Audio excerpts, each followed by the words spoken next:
Olá pessoal, sou o professor Luiz Felipe, sou físico e sou geólogo e bem-vindos a mais uma aula do curso Geofísica para o Ensino de Ciências.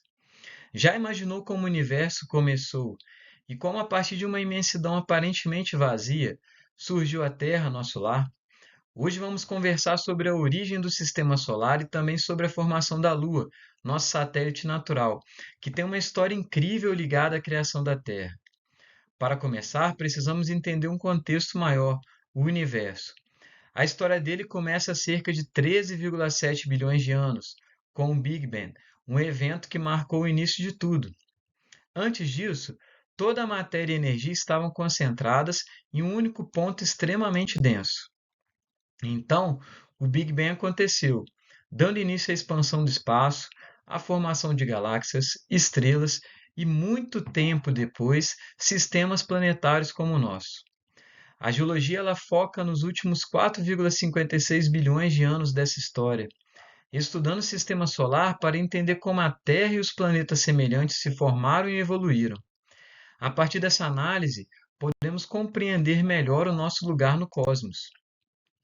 Mas afinal, de onde veio o sistema solar? Primeiro precisamos entender o que é uma supernova. Uma explosão de supernova é a autodestruição final de uma estrela supergigante massiva que pode ofuscar galáxias. Mas como que isso acontece? As estrelas consomem muita energia. À medida que uma grande estrela, pelo menos 8 vezes maior do que o Sol, esgota seu combustível de hidrogênio e hélio no núcleo, ela começa a fundir elementos mais pesados como oxigênio e carbono, aumentando assim sua densidade à medida que forma um núcleo de ferro dentro da camada de gás. Ao atingir uma massa que não pode suportar, uma força repulsiva desencadeia uma liberação explosiva de energia, empurrando as camadas da estrela para o espaço. Mas o que isso tem a ver com a formação do sistema solar e da Terra? Para entender isso, precisamos voltar no tempo, a cerca de 4,56 bilhões de anos. É nesse tempo que acreditamos que o sistema solar tenha se formado. Tudo começou após a explosão de uma supernova, como eu expliquei para vocês anteriormente, uma estrela massiva, cerca de 8 vezes maior do que o Sol, que chegou ao fim de sua vida. Essa explosão gerou elementos mais pesados, como ferro e níquel, que seriam essenciais na formação dos planetas. Após essa supernova, os restos deixados formaram uma nebulosa, uma nuvem composta por gás, principalmente hidrogênio e hélio, e poeira cósmica. Essa nebulosa era difusa, esférica e girava lentamente. Mas como isso evoluiu para formar o Sol e os planetas? Por conta da gravidade, essa nuvem começou a se contrair e, ao se contrair, girava cada vez mais rápido. Durante esse processo, a nebulosa foi se achatando e assumiu forma de disco protoplanetário, com o material mais denso se concentrando no centro. Foi ali que começou a se formar o protossol. Formação do protossol há 4,56 bilhões de anos atrás.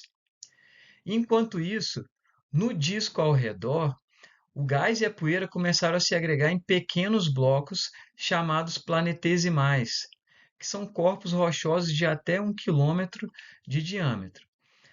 Essas partículas colidiam, grudavam uma nas outras e, por meio de um processo chamado acrescimento, deram origem aos planetas terrestres. E como surgiram os planetas que conhecemos hoje?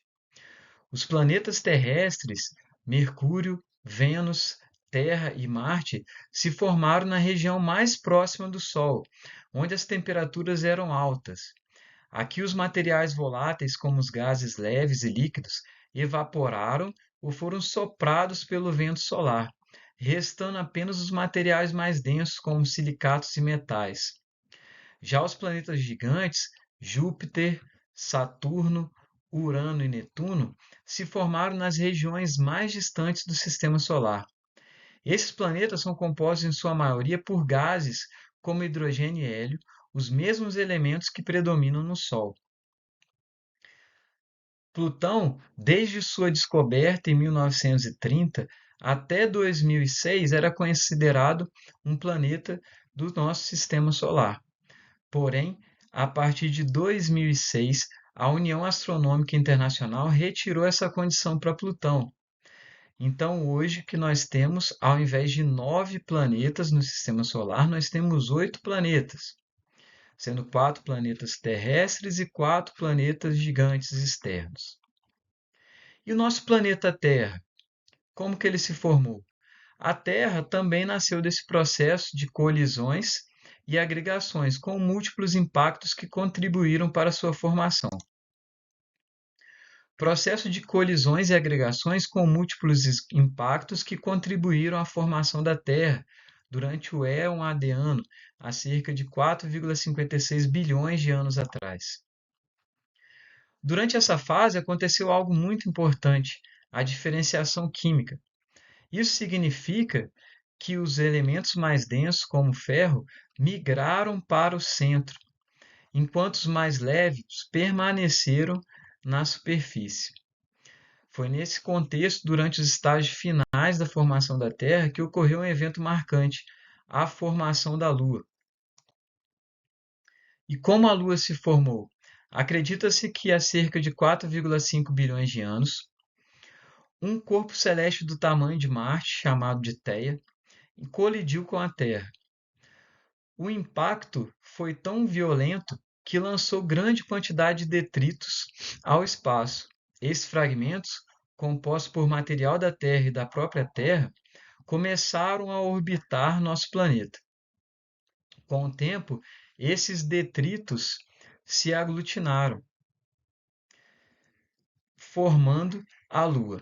Esse impacto também acelerou a rotação da Terra e inclinou seu eixo em relação ao plano orbital em 23 graus, que é o que temos hoje. Essa inclinação é responsável pelas estações do ano, um fator crucial para a vida do nosso planeta. Agora, se pensarmos na formação da Terra e da Lua, podemos também entender como os meteoritos têm um papel importante. Eles são, na verdade, chaves para estudar a composição interna da Terra. Mas qual a relação dos meteoritos com a estrutura interna da Terra? Esses meteoritos encontrados são evidências da diferenciação dos corpos rochosos, ou seja, de como os planetas e outros corpos celestes se formaram por processo de separação de materiais mais densos e mais leves. Os meteoritos, por exemplo, mostram a formação de camadas dentro dos planetas, crosta, manto e núcleo. Durante a formação da Terra, esses corpos passavam por uma diferenciação química, o que significa que os elementos mais densos afundavam, enquanto os mais leves flutuavam para as camadas superiores. Na Terra, esse processo gerou a separação por camadas, que inclui a crosta externa, a camada sólida e mais leve, o manto, onde acontecem os processos como o movimento das placas tectônicas, e o núcleo, que é composto por elementos muito densos como ferro e níquel. Portanto, os meteoritos não são apenas fragmentos de asteroides ou cometas, eles são pedaços de um processo muito maior e mais profundo que ajudou a moldar a Terra e os planetas. E por meio deles, podemos entender melhor a estrutura interna do nosso planeta.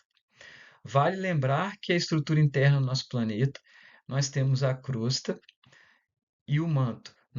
A parte superior do manto, somado à crosta, forma a litosfera, e a litosfera são as placas tectônicas. Nós temos também o núcleo externo, que é líquido, e o núcleo interno, que é sólido.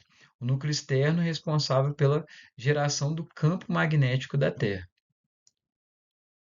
A origem do sistema solar e da Lua é uma história de colisões, transformações e evolução que começou há bilhões de anos e continua até hoje. Cada planeta, cada detalhe no céu carrega a marca desse processo fascinante. Obrigado por assistir essa aula e até a próxima.